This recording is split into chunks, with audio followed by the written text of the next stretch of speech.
Once again, I want to thank everybody for coming. I hope you wasn't expecting to see Pastor Isaac, but he's not here, so you're stuck with me today. Vacation or birthdays? Yeah, I'm not sure. Sabbatical. He had to get away from us for a while. No, he's at another church right now. So JD had an amazing message last week, and we have one job. One job as Christians, and that's to make Jesus Christ look good. We're ambassadors for Christ. Ambassador is one who acts as a representative, one who represents a country, a nation, or a company. They have one job, and that's to make whoever they represent look good. 2 Corinthians tells us, we are therefore Christ's ambassadors, as though God were making his appeal through us. We implore you on Christ's behalf, be reconciled to God. That's what we're called to do, church. Be ambassadors for him. We're called to make Jesus Christ look good. There's a young man who signed a contract to represent Under Armour. Now, when he went on social media, Facebook, TikTok, YouTube, he couldn't wear Nike. He couldn't wear Fila or Puma, none of them, because he was an ambassador for Under Armour. He could only represent Under Armour. That's what we are. We're ambassadors for Christ. We can't represent the world and Christ at the same time.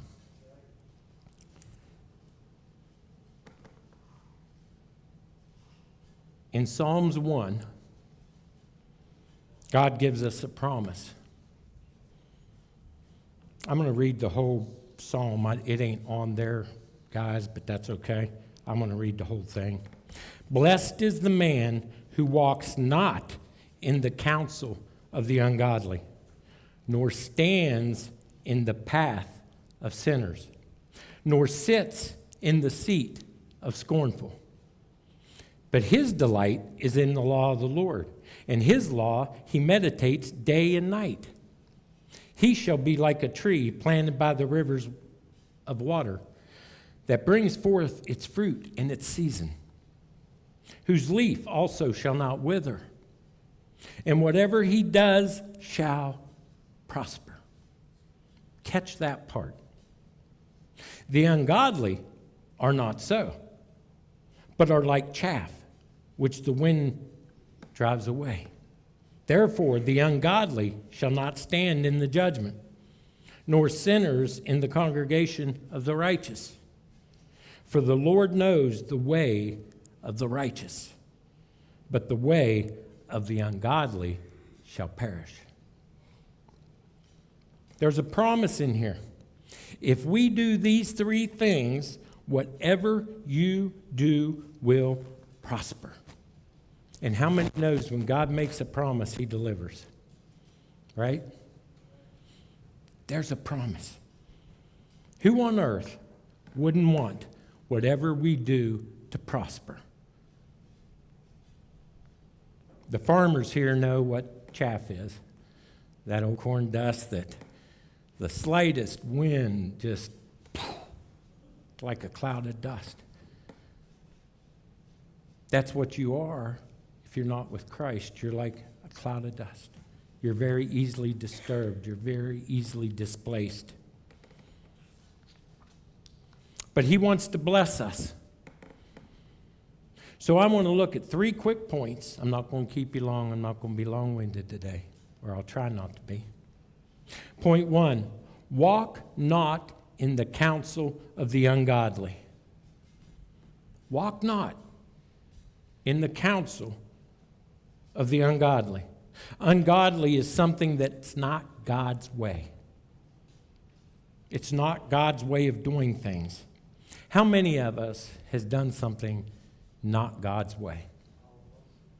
All of us. Yes, sister. Hopefully, better today than we was yesterday. But we've all did it. It boils down to what's counseling you. Counsel is what you take in. You see, and we have two access points for counsel. You have your eyes, and you have your ears. What counseled you last week? That's what this is talking about. What counseled you last week? Because if your eyes see it, your mind gets it. If your ears hear it, your mind gets it. TV and commercials are very good at this. Social media. That's why the commercials bombard you with the same topic time and time again, because they want to counsel you in it and get it stuck in here. Because once you see it, it's in here. Once you hear it, it's in here. So what's been counseling you? What counseled you this last week? We have one job, church. And what is that? Make Jesus Christ look good. What did you give your eyes and ears to last week? Who were you walking with? Who were you talking with? Where'd you put your eyes and ears? Because whatever you did, that is what counseled you last week. You have control of that. But you see, we often get comfortable with it.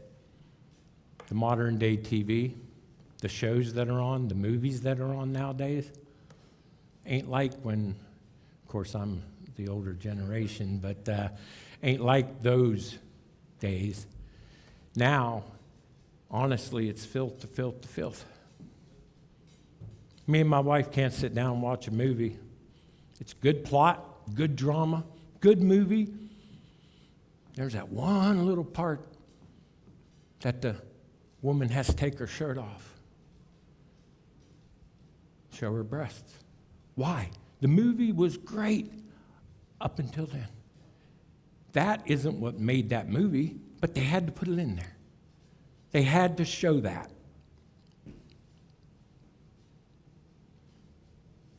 When it shows a lot, do you stay focused on that movie? Or do you hit change channel or turn it off? What are you letting counsel you today? Are we watching those movies? That app? That YouTube video? That is not God's way stuff? What's counseling us? Because you are what's counseling you.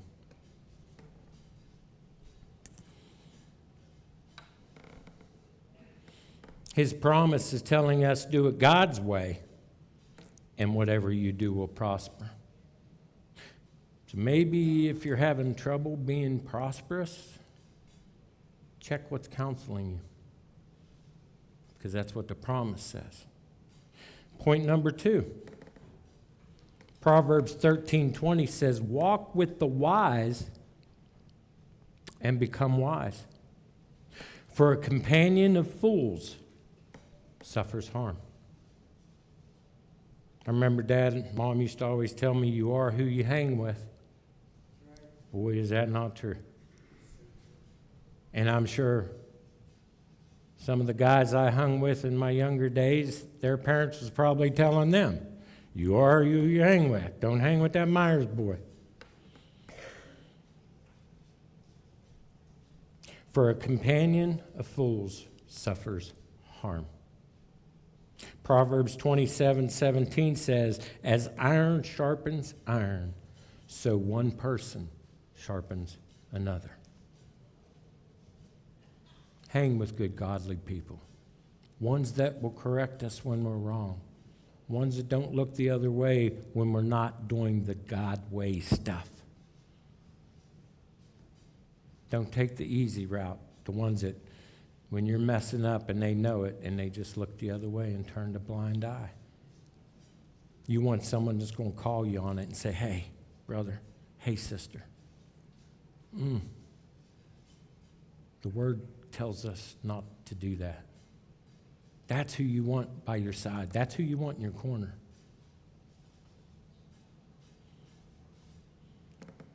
Nor stand in the way of sinners. That's the second thing in the three things here in Psalms 1. Now, that doesn't mean not to be around them, because if I'm not mistaken, God was around a lot of sinners on a daily basis, as are we, right? He's not saying don't be around them. You have to be around them so they can see Jesus in you. But you shouldn't act like him. Someone should be able to tell a difference between you and them. What's your demeanor when someone cuts you off in traffic? When they go by, do you tell them they're number one? I've had a lot of people tell me I'm number one, and I say, thank you. What's your demeanor when there's a long line at the DMV office? Or at Walmart at Christmas, and there's one register open? Are you kidding me? Who manages that? Because I'm sorry, Christmas time, East, any occasion, and you have one register open? Yes, it's irritating. But what's your demeanor? Do you act like that non-Christian behind you? Jesus, we gotta tell you, what's your stupid stuff? Do you act like that? Or do you use that opportunity to let Christ shine through you? And maybe, hopefully, you have a track or two in your pocket and you say, hey, let me tell you about where I go to church. Let me tell you about Jesus. It's a good opportunity when you're stuck in a line to talk about Jesus. So what's your demeanor like? What's your demeanor like when you're at a restaurant and they get your order wrong? Do you raise Cain and ask the waitress, are you stupid? That's the not God's way of doing things. My wife likes her French fries hot. I always tell them, if they don't burn her mouth, she's going to bring them back. So you might as well drop a fresh batch. But if they don't, and we go sit down, and she eats the first French fry and says, these ain't hot enough, she'll go up and say, honey, please, could you get me, these aren't hot. She don't go up and throw them on the counter or throw them across. I've seen some YouTube videos where they throw the drink, they get arrested for doing the not God's way stuff. How about election time around Thanksgiving dinner? Because that's usually right after election time. How's our demeanor when our candidate that we like isn't doing so well?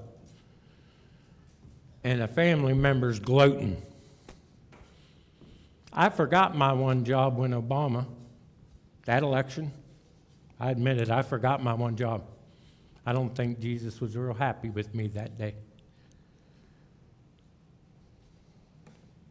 Quite a few other presidents as well. What about if there's conflict in family, at home, or at work?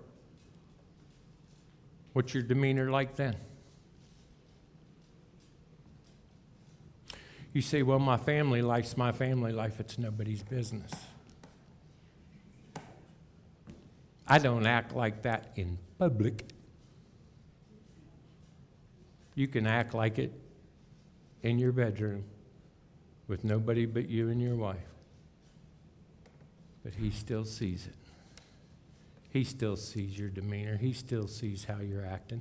He still sees what you're saying. Don't stand in the way of sinners. We have one job, church, and what is that? Make Jesus Christ look good. Do we just act like everyone else and blend in? No one can tell the difference between you and them. That's standing in the way of sinners. You're like them. You know, even your facial expressions can be a billboard. How many guys here know that wife look? That look where you know, it's time to be quiet and live to fight another day. Right, guys? Time to be quiet and live to fight another day. You're not going to change your mind. Me and my wife's been together 30-some years now. Yeah, you're not changing her mind. And I'm just a little stubborn 2 times. Just, more than that. Let's go on to point 3. Psalms 1:1 says this is a toughie for some of us. Nor sit in the seat of the scornful. What's scornful? It's a griper. It's a complainer. It's an unhappy camper. That's what it means by do not sit in the seat of the scornful. You know it's a sin to gripe and complain? You know, if you look back in the Old Testament, there was more children of Israel killed for complaining and griping than any other sin in the Bible times 3. That's how serious griping and complaining is. The Lord don't like it. So all the way back to when the manna was coming and they wasn't satisfied with that, I want steak and potatoes.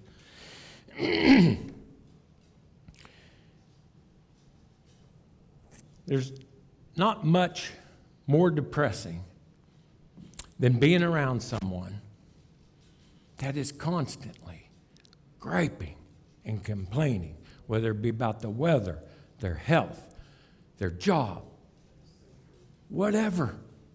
You can be in the best mood of your life. You get up and you've got, this day is mine. You're all on fire. You're ready to go. And then you get around that person.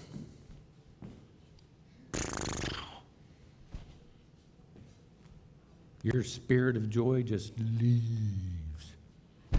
Gone. Because their depression bleeds off on you.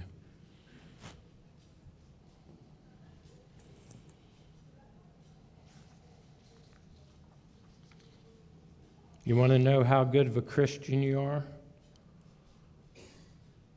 How big or small of a situation does it take to get you to gripe and complain?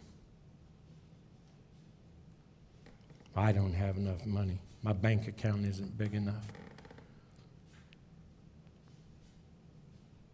And here you are driving a car that's only a couple years old. But your neighbor down the road doesn't even have a car. But yet you're griping about your car that's 2 years old. What's it take to make you gripe and complain? We'll throw gossip in there too. Lord don't like gossip either. And there's too much of that goes on, not only in the family, but right in your church. Right in the church. You don't have to gossip about me if I do something or say something. Just come to me. That's what Christians do. We sit down and we talk. Because you can ask my wife, sometimes I'm wrong. Sometimes.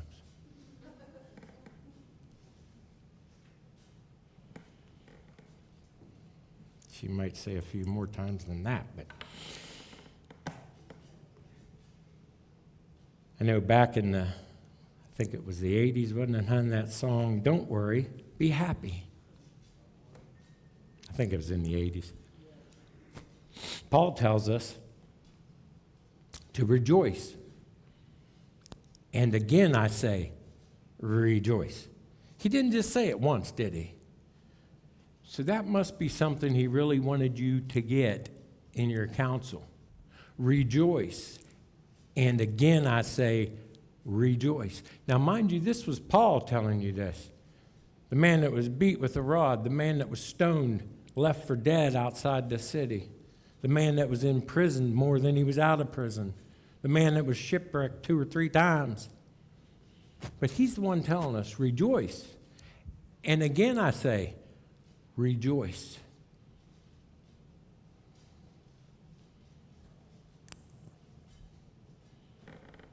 Rejoice in all things, not just when things are going great, when things are going bad.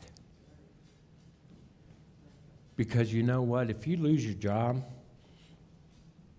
instead of him-hawing around and being depressed and all that, just think, God must have a better one for me. Think positive. Rejoice. And again, I say rejoice. In conclusion, do you like that promise Psalms gives us? Everything you do will prosper. My God's not a liar.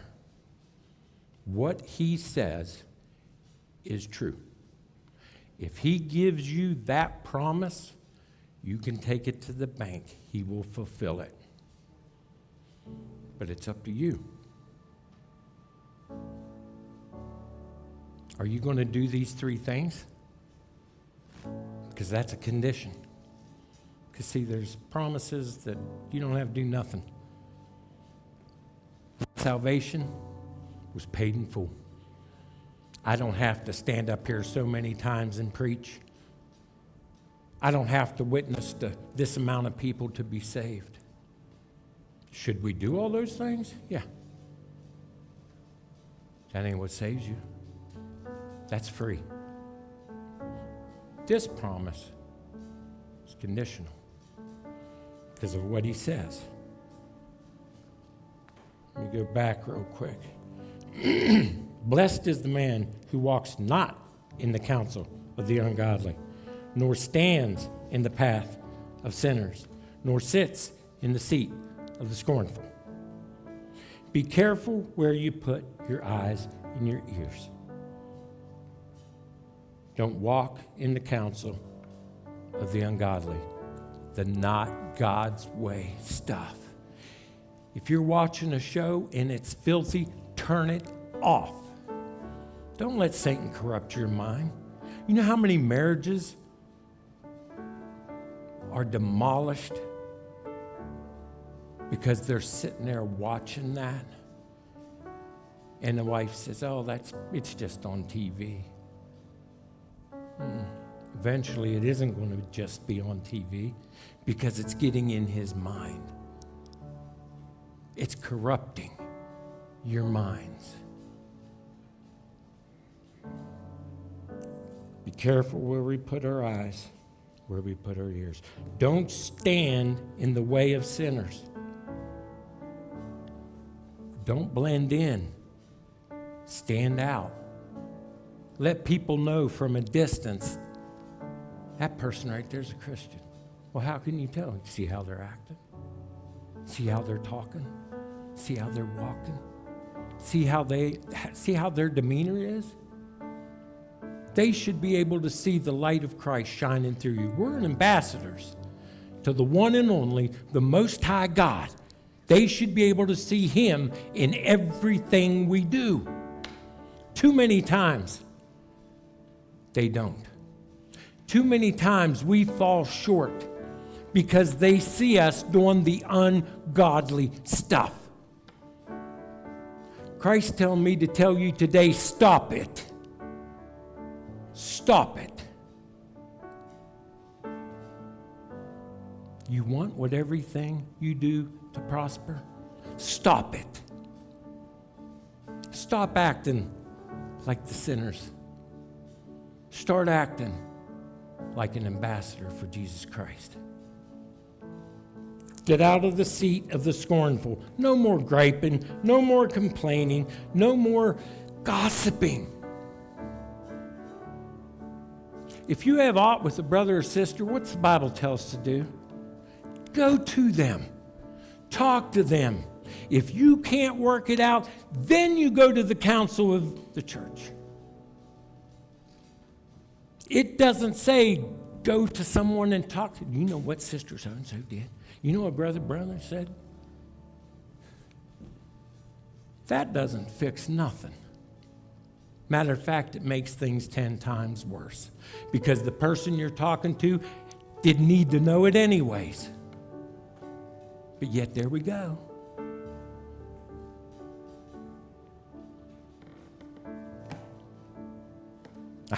I'm not going to mention names because God says don't mention names. But honest to goodness, I had some dear sisters in the Lord that, God bless them, they just can't help themselves. And some brothers. They just can't help themselves sometimes.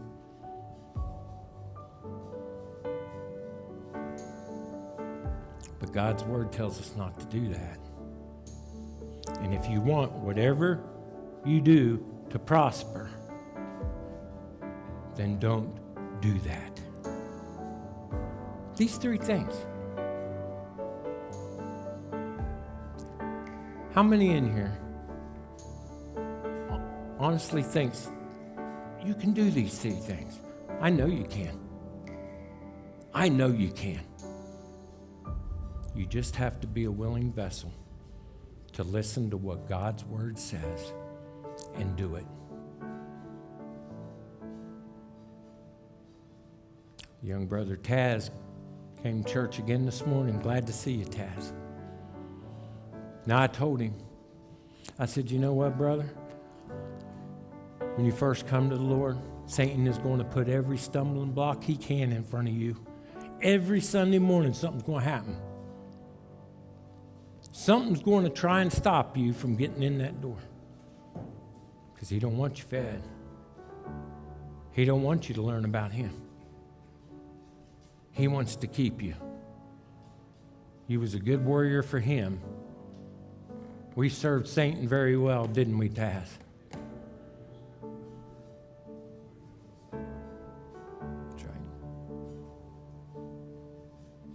But now, we're going to serve God 100 times better. That's what matters. Past doesn't, future's what counts.